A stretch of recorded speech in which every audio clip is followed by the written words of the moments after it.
유명한 사람 만나보신 적 있으신가요? 예전에 우리 교회에 유명한 청년이 있었죠. 이름이 유명한이었습니다. 최근에 인사도 했는데 그 유명한 사람 말고 이름이 널리 알려진 사람 보신 적 있나요? 예전에 공항에서 배우 이병헌 씨를 본 적이 있어요. 남자가 봐도 멋있더라고요. 저보다 키는 조금 작았습니다.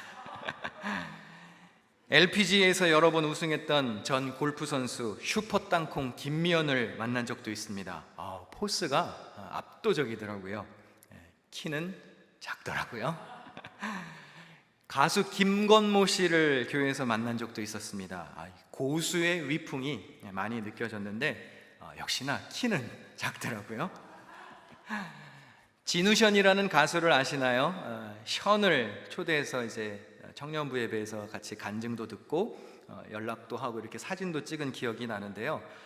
이분의 이 신실한 믿음 또 고상한 인품이 정말 인상적이었습니다. 이분은 저보다 크시더라고요. 유명한 사람을 만나면 신기하죠. 마음이 들뜹니다.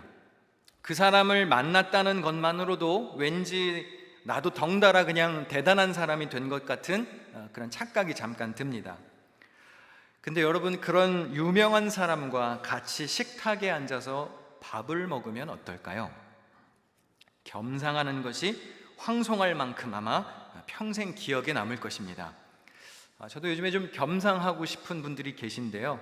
아직 신방 안 받으신 분들 굉장히 겸상하고 싶은 마음이 있습니다.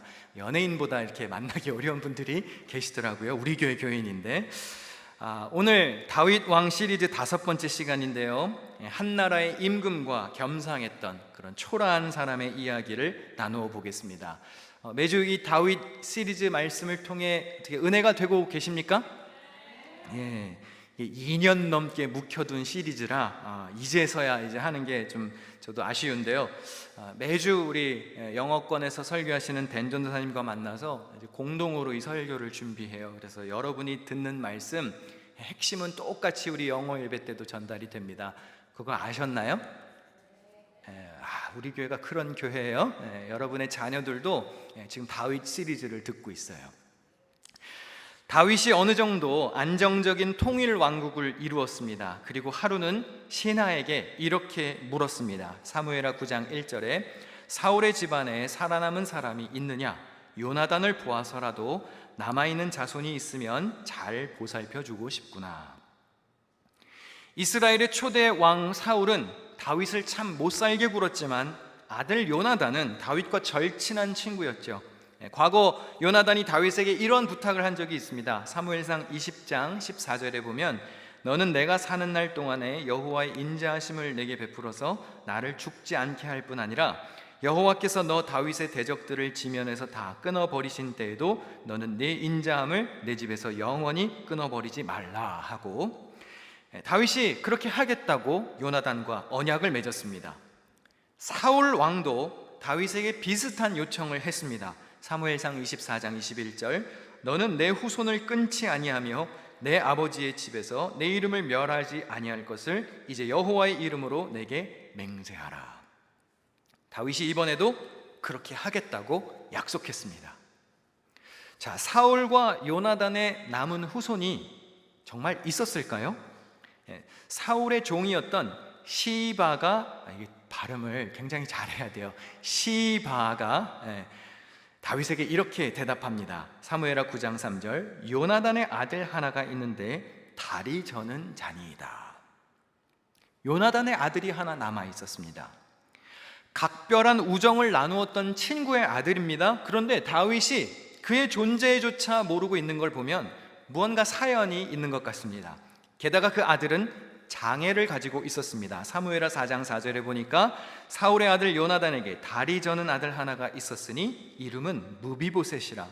전에 사울과 요나단이 죽은 소식이 이스라엘에서 올 때에 그의 나이가 5살이었는데 그 유모가 안고 도망할 때 급히 도망하다가 아이가 떨어져 절게 되었더라. 사울과 요나단이 전쟁터에서 죽었습니다. 그의 후손들은 각자 살 길을 찾아서 도망쳤습니다. 요나단의 어린 아들 무비보셋을 유모가 안고 도망치다가 떨어뜨렸어요. 그리고 결국 제대로 걷지 못하는 사람이 되었습니다. 무비보셋, 그는 왕의 후손입니다.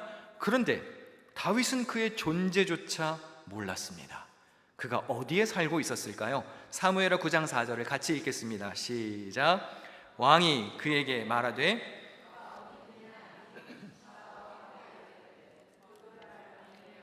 마길의 집에 있나이다 하니라. 무비보셋은 로드발이라는 지역에 있는 마길의 집에 살고 있었습니다. 학자들마다 견해는 조금 다르지만 대부분 로드발이 요단 동편의 길르앗 지방, 그러니까 므낫세 지방의 성읍이라고 봅니다.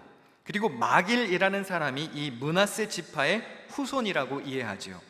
과거에 사울 왕이 목숨 걸고 이들을 구해준 적이 있습니다. 그래서 이 지역 사람들은 사울 집안에 대단히 호의적이었습니다. 사울과 요나단이 전사했을 때도 두 사람의 시신을 매장해 준 사람들이 바로 이 지역 사람들입니다.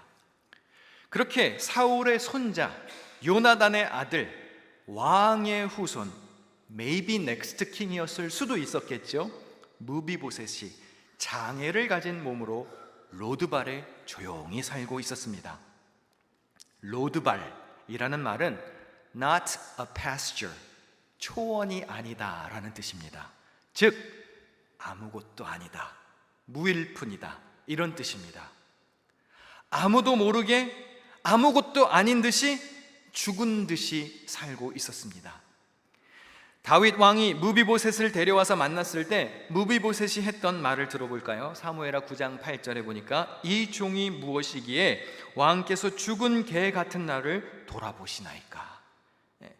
자신에게 긍휼을 베풀고자 하는 다윗 왕에게 스스로를 뭐라고 부르나요? 죽은 개라고 자기를 낮추고 있습니다. 오늘 대체적으로 저 발음을 좀 조심해야 돼요. 시바냐, 뭐 죽은 개 같은 이런 문구들이 나와서 잘못 발음하면 누구 하나 이제 마음 상합니다.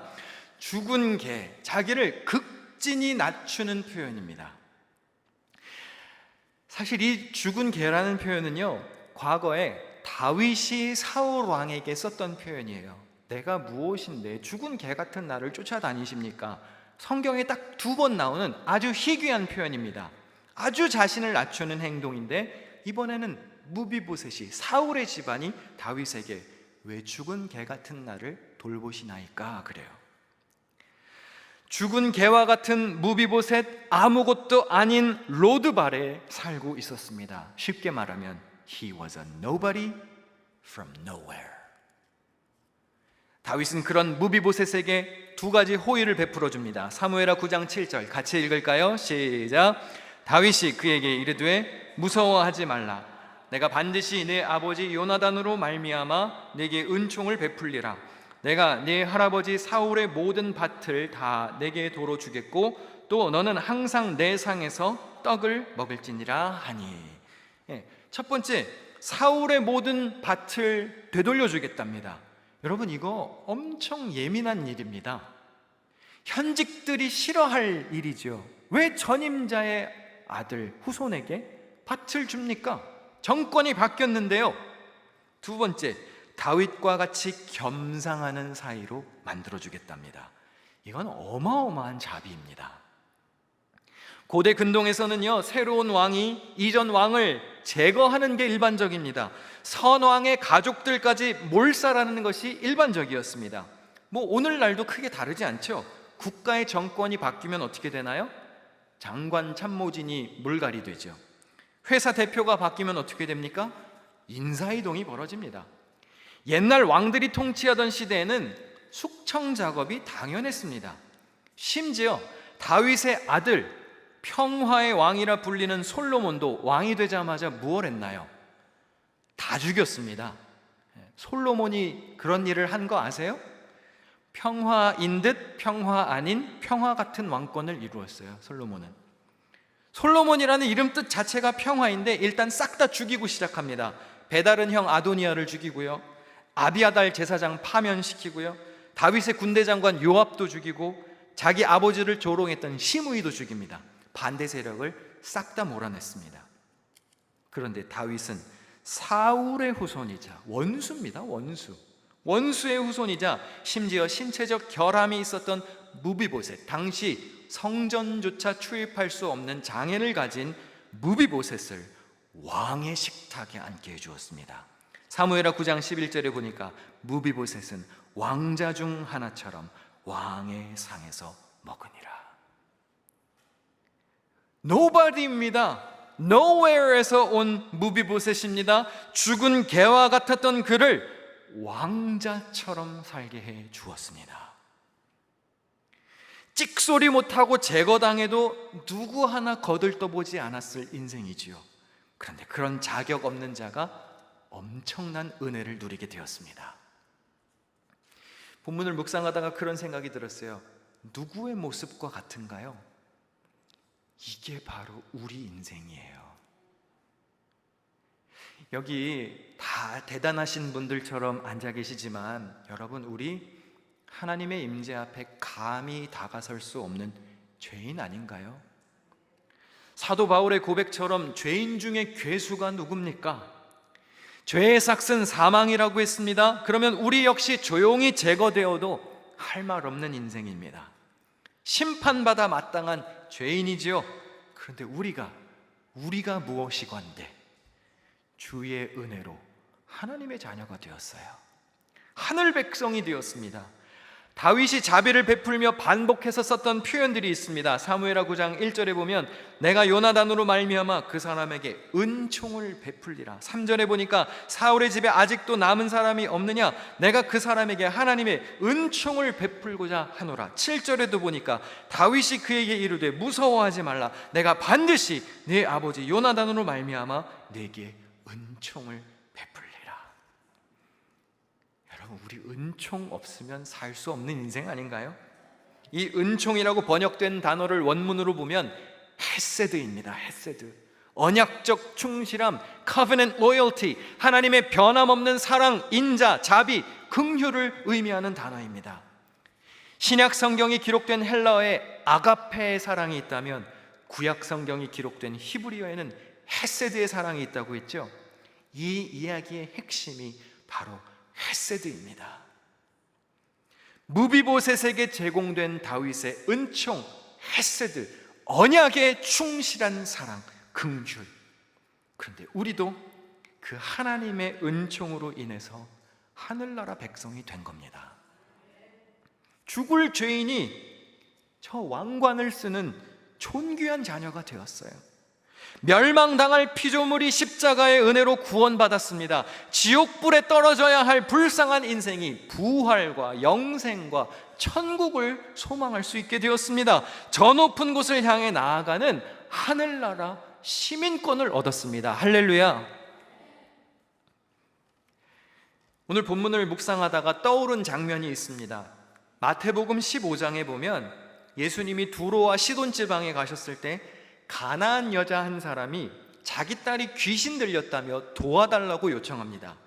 두로와 시돈은 이방 땅의 대명사이지요. 가나안 여인도 이방인입니다. 그런데 예수님이 평상시와는 다르게 당황스러울 정도로 냉담하게 반응하십니다. 처음에는 여인의 말을 듣지도 않으세요. 들은 척도 안 하시고요, 심지어 무시하셨습니다. 여인이 하도 소리를 지르니까 제자들이 민망했는지 예수님 좀 봐주세요 그래요. 좀 안심시켜서 보내세요. 그런데 예수님이 급기야 이런 모욕적인 말까지 하셨습니다. 마태복음 15장 26절에 자녀의 떡을 취하여 개들에게 던짐이 마땅하지 아니하니라. 와, 여러분, 이런 모욕이 어디 있어요? 자녀는 이스라엘을 말합니다. 개는 이방인을 말하는 거예요. 당시 실제로 유대인들이 이방인을 별명처럼 부르던 호칭입니다. 개.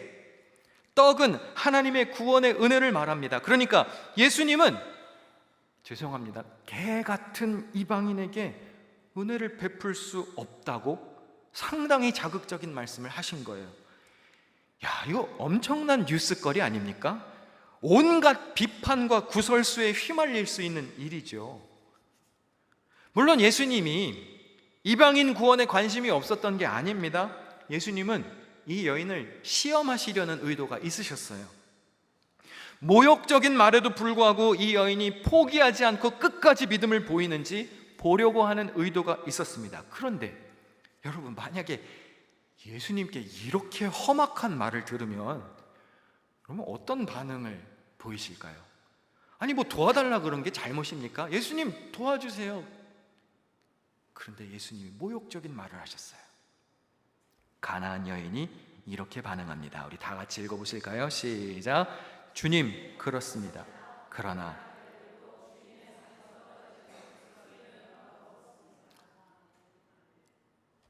가나안 여인은 모욕적인 예수님의 말에 좌절하거나 분노하거나 포기하지 않았습니다. 그래요, 개 취급을 하시더라도 당신에게 구원이 있지요. 당신 메시아이시지요. 내 딸이 당신의 은혜를 입어서 살 수만 있다면 괜찮습니다. 다시 말해서 부스러기 은혜라도 괜찮다는 거예요. 여인은 이미 예수님 앞에 납작 무릎을 꿇고 있습니다. 무비보셋이 다윗 앞에서 절하며 스스로를 죽은 개라고 낮추는 것과 비슷한 자세이죠. 인간으로서 보일 수 있는 최고의 겸손이었습니다. 그런데 가나안 여인 역시 개 취급을 받는 무자비한 상황에서도 부스러기 은혜조차 괜찮다는 거예요. 그 믿음이 예수님을 감동시켰습니다. 결국 어떻게 하시죠? 예수님이 여인의 큰 믿음을 칭찬하셨고 가나안 여인의 딸을 고쳐주셨습니다. 할렐루야. 부스러기 은혜를 사모하는 마음. 우리는 종종 마치 하나님께 무슨 은혜를 맡겨놓은 것처럼 하나님 앞에서 겸손하지 못할 때가 많지요. 그래서 우리가 원하는 호의가 돌아오지 않고 예수님처럼 폭언이 날아올 때 자존심 상하고 은혜의 식탁을 걷어찰 때가 있습니다. 그러나 가나안 여인의 열정과 겸손이 결국 예수님의 냉담함을 녹이고 은혜를 끌어당겼어요. 사모하는 자에게 은혜가 임하는 겁니다. 천국은 침노를 당한다고 했지요. 예수님이 여인을 처음부터 이겨먹으시려고 했던 것은 아닙니다. 여인이 열정을 가지고 믿음으로 뚫고 들어오기를 기대하시는 마음으로 세게 나가셨겠죠. 이방 지역의 대표에서 불신을 상징하는 이방 여인이 큰 믿음으로 칭찬을 받고 기적을 경험했어요. 이방 땅에서. 믿음의 땅 유대 안에서는 예수님을 배척하고 불신하는 세력들이 들끓는데 불신의 땅에서는 놀라운 믿음의 사건이 벌어졌습니다. 사랑하는 성도 여러분, 무비보셋이 다윗과 겸상할 자격이 없는 것처럼 우리도 하나님의 은총을 받을 자격이 없습니다. 그런데 다윗이 헤세드, 은총을 베풀고 그와 겸상하는 사이가 되게 했어요. 겸손한 자가 영광스러운 명예를 얻습니다. 잠언 29장 23절에 사람이 교만하면 낮아지게 되겠고 마음이 겸손하면 영예를 얻는다고 했습니다. 겸손을 보이는 자는, 잘 들으세요, 사람이 높이는 게 아니고 하나님이 높이십니다. 베드로전서 5장 6절 같이 읽을까요? 시작. 하나님의 능하신 손 아래서 겸손하라. 때가 되면 너희를 높이시리라. 할렐루야. 영광스러운 주님의 식탁에서 떨어지는 부스러기 은혜조차 사모한 가나안 여인을 예수님이 칭찬하셨고 은총을 베푸셨습니다. 여러분에게 그 부스러기 은혜를 사모하는 마음이 있으십니까? 뜨겁지도 차지도 않았던 라오디게아 교회에 열심을 내고 회개하라는 말씀을 하셨죠. 그리고 그들에게 이런 소망을 주셨습니다. 우리 마지막 말씀 같이 읽을까요? 시작. 볼지어다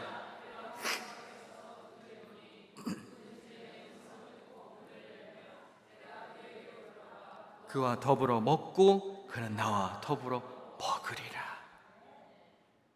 우리가 무엇이건데 우리와 겸상하게 해주시는데요, 무비보셋에 지나지 않는 우리를 자녀 삼으시고 구원하시고 함께 식탁의 자리에 앉게 해주신다는 겁니다. 어제 할렐루야 2023 뉴욕 복음화 대회 집회가 있었습니다. 강사 목사님이 시애틀 형제교회에서 목회하시는 권준 목사님이신데 이게 건너 이렇게 아는 사람이에요. 이렇게 저희 사촌 형님이 다니는 교회의 목사님이시라서 이렇게 식사를 할 기회가 생겼습니다. 그래서 대접하면서 여러 가지 이야기도 나누고 목회적인 조언도 듣고, 특별히 이 시애틀 형제교회가 다음 세대를 일으키는 데 성공적인 목회를 하신 분이라서 다음 세대에 대한 비전도 잠시 나눌 수 있었습니다. 집회 때 맡았던 순서도 있고 해서 이제 참석하게 되었는데요. 말씀 중에 아주 은혜되는 말씀들을 많이 해주셔서 급하게 제가 막 메모를 했어요. 이런 말씀을 하시더군요. 여러분, 변화가 무엇입니까? 변화란 변질된 것을 본질로 바꾸는 것이라는 거예요. 변화는 선택이 아닌 필수라는 겁니다. 여러분, 가만히 계셔도 변화됩니다. 퇴화되지요. 기독교의 변질은 변하는 것이죠. 새롭게 되는 것입니다. 변하지 않는 복음으로 우리가 다시 태어나는 것이 복음입니다. 우리에게 은혜로 주신 변화가 무엇이지요? 로드발, 아무것도 아닌 곳에서 죽은 개와 같은 무비보셋이 왕의 식탁에 앉은 것처럼 죄로 멸망할 우리를 하나님의 자녀로 삼아주신 게 은혜요, 변화입니다. 교회와 성도들이 이런 변화와 부흥을 위해서 참 많이 기도하지요. 여기 앞에 나와서 대표 기도하시는 분들, 그 어느 누구도 우리 교회 쇠퇴하기를 원합니다, 그렇게 기도하시는 분 없지요. 그런데 여러분, 문제는 뭔지 아십니까? 강사 목사님이 하신 말씀이에요. 모두가 다 부흥을 위해 기도하지만 실제로 정작 부흥을 원하지는 않는다는 거예요. 부흥을 외치고 부흥을 소망하는 것처럼 말하지만 사실 부흥을 위한 준비는 안 돼 있다는 거예요. 변화될 준비도 안 되었어요. 왜요? 별로 좋은 게 아니거든요. 여러분, 교회 부흥되면 누가 불편할까요? 누가 불편할까요? 기존 세력이 불편해요. 무비보셋이 식탁에 앉았을 때 누가 불편했을까요? 다윗의 왕자들이 불편했겠죠. 현재 정권들이 불편했겠죠. 제가 뭔데 여길 와서 앉아? 로드발에 있었던 죽은 개가, 새로 나온 사람이. 여러분, 질문하고 싶은 거예요. 우리 교회가 부흥되기를 원하십니까? 부흥되기를 원하시나요? 그러면 부흥이 이루어질 준비를 하셔야 되는데요, 새로 오는 사람이 늘어나면 어떤 현상이 벌어질까요? 여러분이 맡아서 앉는 자리가 보장이 안 돼요. 여러분, 지금부터 부흥될 준비를 하셔야 합니다. 매주 다른 자리에 앉으세요. 자리 맡지 마시고 새로운 사람이 앉으면 비켜줘야 될 거 아니에요. 부흥을 경험할 사람처럼 준비를 해야죠. 왜 다음 주에 당연히 그 자리가 비어 있을 거라고 생각해요? 교회가 부흥되면 내 자리 네 자리가 언제 있어요? 바닥에라도 앉을 수 있으면 땡큐죠. 부스러기 은혜라도 땡큐죠. 교회 부흥하면 무슨 현상이 일어나나요? 친교실에 앉아서 밥 먹을 자리 없어요. 여러분, 우리가 언제까지 매주 이렇게 밥 먹을 수 있을 것 같으세요? 부스럭이라도 있으면 땡큐인 거예요. 교회 부흥하면 출석한 지 얼마 안 된 이들이 봉사하기 시작할 거예요. 그럼 오랫동안 봉사하는 이들이 밀려날 겁니다. 괜찮으시겠어요? 어쩌면 나보다 나중에 온 이들이 먼저 직분도 받을 거고 먼저 자리도 차지할 겁니다. 내가 독점하던 일을 새로운 이에게 넘겨주어야 할 수도 있고요, 나만 관심받던 목사님의 사랑을 양보해야 해요. 제가 전화 안 하고 카톡 안 드려도 괜찮아야 돼요. 새신자 챙겨주세요, 목사님. 내가 따라 부르기 편한 찬양을 포기하고 다음 세대가 좋아하는 곡을 선곡해야 합니다. 내가 하던 방식, 우리가 지키던 전통, 지금까지 세워왔던 규율, 우리가 대단하게 여기는 경험과 공로를 포기해야 할 수도 있습니다. 그게 불편하면 부흥은 준비되지 않은 거예요. 지금 이대로가 좋은 거죠. 나는 주님의 식탁에 앉아서 은혜를 누리면서 무비보셋 같은 이들은 존귀한 식탁으로 초대하기 싫은 거예요. 교회의 이런 주인의식은 사라져야 합니다. 내가 개척 멤버인데, 내가 제일 오래 있었는데, 내가 헌금 제일 많이 냈는데, 강사 목사님이 그러더라고요. 여러분, 주인의식이 뭔지 알려드릴까요? 식당 주인은요, 가만히 앉아있지 않아요. 식당 주인이 자리 차지하고 그래 다음, 여긴 안 돼, 이런 식당 주인 봤나요? 끊임없이 돌아다녀. 끊임없이 새로 오는 손님을 맞아드리고, 여기 앉으세요, 여기 앉으세요, 이거 부족하세요, 손님을 섬기죠. 우리 찬양하실 분들 이제 준비하시면 좋겠는데요. 여러분, 우리 교회에서 어떤 자세로 신앙생활하고 계십니까? 네, 나오시면 돼요.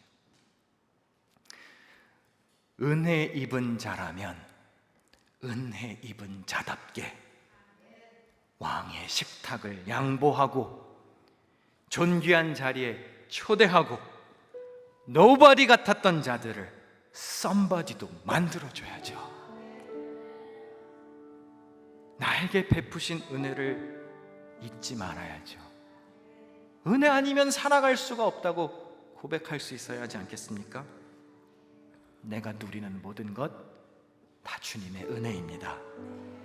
은총, 헤세드가 아니면 살아갈 수 없는 인생입니다.